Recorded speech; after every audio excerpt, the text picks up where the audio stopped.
Welcome to Unit 1, or Chapter 1. In this unit, we're going to be covering anatomy and physiology and the difference between those. We're going to look at the structural and functional organization of the body, including levels of organization and the organ systems. In fact, we're going to be covering the 11 organ systems and their basic structure and functions. We're going to look at homeostasis and how this is important in keeping everything in the right levels in the body. We'll look at the difference between negative and positive feedback mechanisms. We're going to look at organization of the body, from body planes and sections to body cavities. And then we'll conclude the chapter with looking at medical imaging techniques.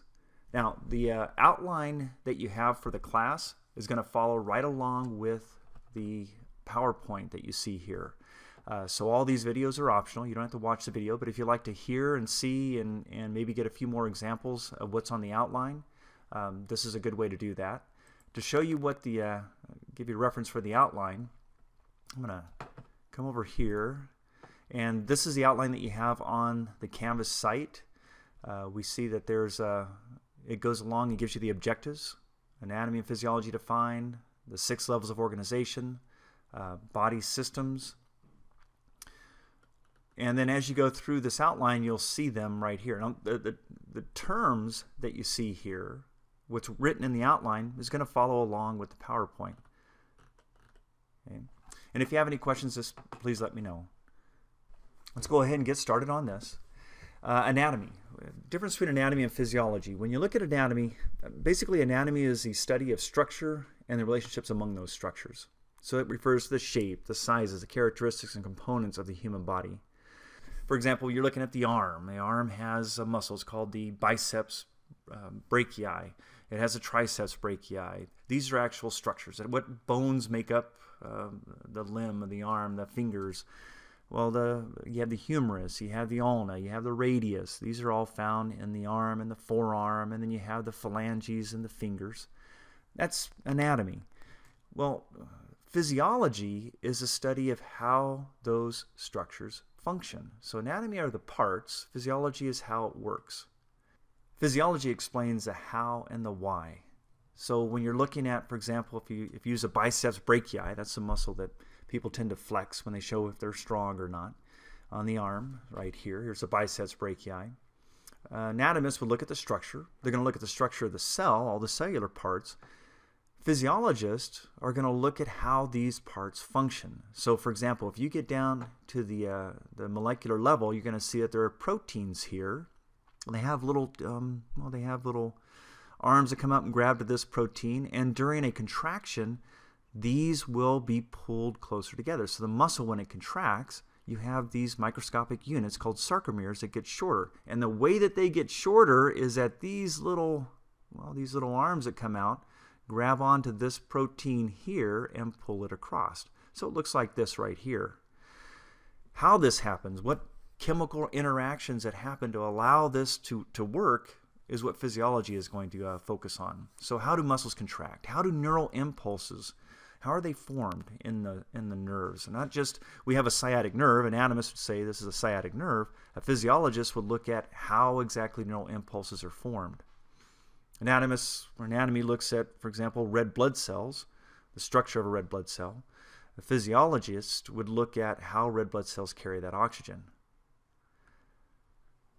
Now, levels of structural organization. The first level is the chemical level. The chemical level consists of atoms, and atoms come together to form molecules, atoms such as carbon, hydrogen, oxygen, nitrogen.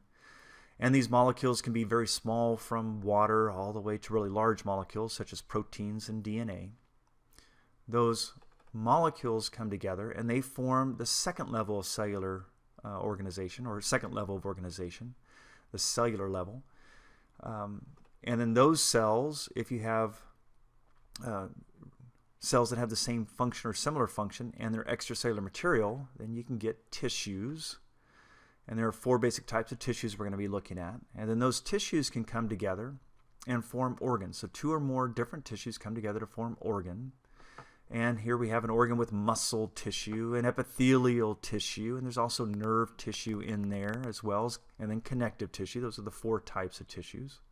That gives you an organ. And then when you put organs together that have similar function, then we have what's called organ system level. So, for example, digestive system. Digestive system consists of the esophagus, the stomach, the liver, the small intestine, the large intestine. All of these are different organs that come together to form an organ system. And then when you put the organ systems together, which we have 11 organ systems, you get an organism. So there's a brief overview of the levels of structural organization. So let's go into a little bit more detail. When you look at the chemical level, we talked about how you have our atoms come together to form molecules. Atoms are made of subatomic particles. I'm sure you've heard of protons, neutrons, and electrons. Protons and neutrons are found in the nucleus of the atom, and you have electrons that spin around in orbitals around the nucleus. 99% of your body weight is made up of these 6 atoms. You want to make sure you know these. Carbon, hydrogen, oxygen, nitrogen, calcium, and phosphorus. These, you can remember this by the saying, it's Chon Cap. Those are the 6 elements, 6 atoms that make up the most of your body weight. And then molecules are 2 or more atoms held together by covalent bonds. For example, you have water, DNA, proteins, carbohydrates, vitamins. These are all molecules. These molecules come together and they are organized into organelles. Organelles make up the cell. So when you look at what the chemical composition of the body is, here are the main components of the body, what the bodies are made out of. And if you look at your net worth on all of this, of all these elements, and you were to add it all up, the elements you can buy from a biological supply store, chemical supply store. It costs you about $3 to get all these elements. Skin, well, if you base the skin on the selling price of cowhide, which is approximately, 25 cents per square foot, I'm sure that's gone up, it's around $3.50. So your total worth chemically is around $6.50. Now inflation and all, I'm sure it's higher. It's probably around $12 to $15. But basically, chemically, you're not worth much. However, what you do with those chemicals in your body makes all the difference in the world. I mean, you go from the womb all the way to the tomb. So what you do in your life between womb and tomb makes all the difference. And so right now, you're getting an education. You're bettering yourself. You're making a better life for yourself, family members.